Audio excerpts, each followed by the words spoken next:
Scripture says it ought to also take control of. Take the image. Now let's go down from the gold, down to the silver, the breast and arms, Medo-Persia. What's that territory? Well, it's the area of Iraq, Syria, Iran, Afghanistan and Pakistan. Again, if you take Ezekiel 38, it speaks about Persia. Look up the history description of Persia in the days of Ezekiel 38 and included these territories. The Empire of Persia went right to the borders of what India is today, including Pakistan, therefore.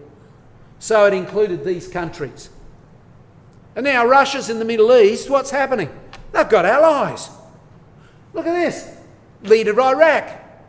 Leader of Iran. Syria. Iraq cooperating with Russia, Iran, Syria on security issues. The allies are exactly as you would expect.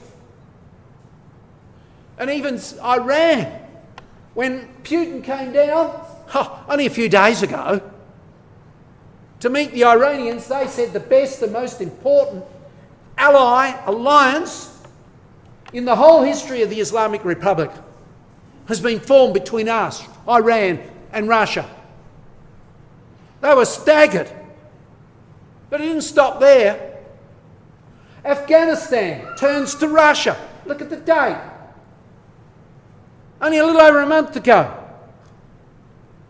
And here's equipment coming into Afghanistan from Russia. It's arming the area. The rising of the Russian bear. Sadly, Putin is a better bet for the Afghanistanians than the Americans. They've swapped. America was in there fighting on their behalf, helping them against the Al-Qaeda for a long time. Not anymore.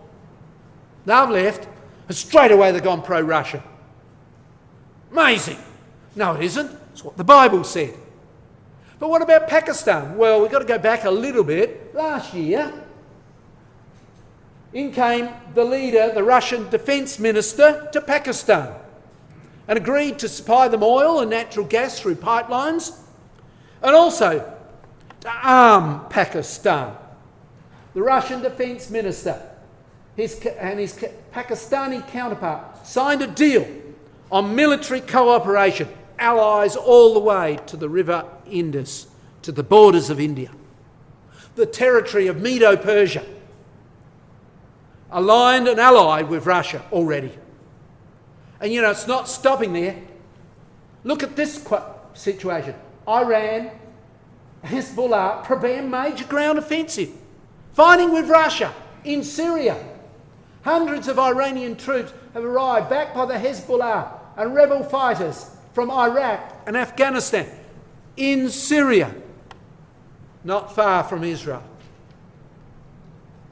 And that's worrying the Jews. Look at this headline only a few days ago, December the 2nd. Israel extremely nervous over Russian operations on its Golan border. Russian operations on the Golan border. Here they are in Lebanon. When you read the article carefully, it's not just only here in Quneitra. Israel controls this area. Not just in Quneitra, but it's here in the Lebanon area. These are rebels or terrorists, so to speak, as well as the forces of Iran on this area here and here under the Russian protection, aerial protection. Their aircraft protected them. And Israel is concerned. Only a few days before, Netanyahu and Putin were sitting down together chatting over in Paris. And not a word was said about this coming up. Israel was incredibly disturbed by this. Fancy, heavy battles rage here in Quneitra, from a point just south of Quneitra to the Israeli-Syrian border junction down here. Israel is concerned.